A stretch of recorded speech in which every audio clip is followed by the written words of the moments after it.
അപ്പോൾ എല്ലാവർക്കും നമസ്കാരം. പുതിയൊരു വീഡിയോയിലേക്ക് എല്ലാവർക്കും സ്വാഗതം. അങ്ങനെ നമ്മൾ വണ്ടിയുടെ സർവീസായിരുന്നു. സർവീസിന് സായിൽ കയറ്റി സർവീസ് ചെയ്ത് വണ്ടി എടുക്കാൻ വന്നതാണ് കേട്ടോ. ഇനി നമ്മൾ നേരെ പോകുന്നത് ഗ്ലോബൽ ടയർസിലാണ് പോകുന്നത്, മാമംഗലത്ത്. കാരണം ഗ്ലോബൽ ടയർസിൽ വെച്ചിട്ടാണ് നമ്മൾ അലൈൻമെൻറ്റും ബാലൻസിങ് ചെയ്യുന്നത്. കഴിഞ്ഞ 10-20 വർഷത്തിലേറെയായി നമ്മൾ അവരായിട്ട് ബന്ധമുണ്ട്.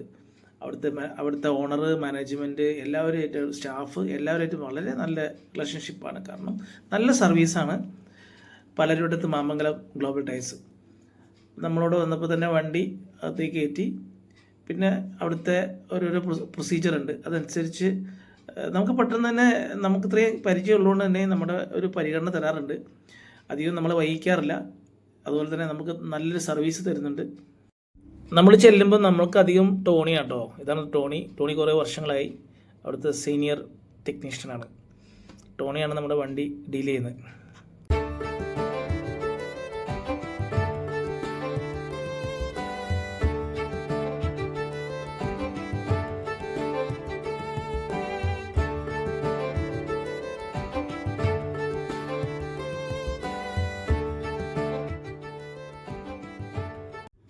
ഞാനവിടെ വെയിറ്റിങ്ങിൽ ഇരിക്കുമ്പോൾ യാദൃശ്ചികമായിട്ടാണ് നമ്മുടെ 20 വർഷം മുമ്പ് നമ്മുടെ ഉണ്ടായിരുന്നൊരു സുഹൃത്ത് നിസാർ യാദൃശ്ചികമായി കണ്ടു.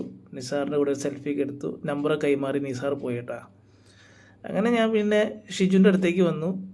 ഷിജു ഞാനും കൂടി ഒന്ന് ടൗണിൽ വരെ വന്നിരിക്കുക. ഷിജു ഞാനുള്ള റിലേഷൻഷിപ്പിനെ പറ്റി പറയണ്ടല്ലോ. ഞങ്ങളുടെ കുട്ടിക്കാലം തൊട്ടുള്ള ഞങ്ങളുടെ സൗഹൃദങ്ങളാണ്. അതങ്ങനെ ഞങ്ങൾ മെയിൻറ്റെയിൻ ചെയ്ത് പോകുന്നു. എല്ലാ ബന്ധങ്ങളിലും ഉണ്ടാകുന്ന പോലെ തന്നെയുള്ള ഇണക്കങ്ങളും പിണക്കങ്ങളും നമുക്കുണ്ടെങ്കിലും നമ്മൾ അന്നും ഇന്നും എന്നും ചങ്സാട്ടാ.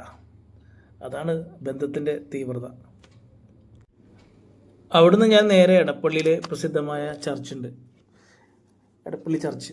അപ്പോൾ എടപ്പള്ളി ചർച്ചിലെ പുണ്യാളെ കാണാൻ വേണ്ടി വന്നതാണ് കേട്ടോ. സാധാരണ സമയം കിട്ടുമ്പോഴൊക്കെ നമ്മളോട് വരാറുണ്ട്. സാധാരണ ഞായറാഴ്ചകളിൽ കുർബാനയ്ക്ക് വരാറുണ്ട്. അപ്പോൾ ഇന്നിപ്പോൾ എന്തായാലും ഒരു സമയം കിട്ടി, നേരെ വന്നു. തിരികെ കത്തിച്ച് നമ്മുടെ ആവശ്യങ്ങളും സങ്കടങ്ങളൊക്കെ പറഞ്ഞ് പ്രാർത്ഥിക്കുകയായിരുന്നു. എടപ്പള്ളിയിലെ ഈ പള്ളിയിൽ ഈ വഴിക്ക് പോകുമ്പോൾ ഇവിടെ കയറി തിരി കത്തിച്ച് പ്രാർത്ഥിക്കാതെ പോകുന്ന ആൾക്കാർ വളരെ കുറവായിരിക്കും എന്നാണ് എനിക്ക് തോന്നുന്നത്. ഇതാണ് പഴയ പള്ളി. പഴയ പള്ളിയോട് ചേർന്ന് തന്നെ തൊട്ട് സൈഡിൽ തന്നെയാണ് പുതിയ പള്ളി ഉണ്ടാക്കിയിരിക്കുന്നത്. പുതിയ പള്ളി തന്നെ നമുക്ക് കാണുമ്പോൾ തന്നെ നമുക്കറിയാം ഒരു പ്രത്യേക എന്താ പറയുക ഭംഗിയാണ്.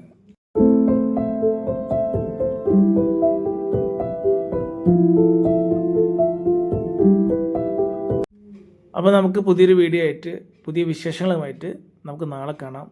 അപ്പോൾ ശുഭനിദ്ര, ശുഭരാത്രി, ഗുഡ് നൈറ്റ്. Thank you.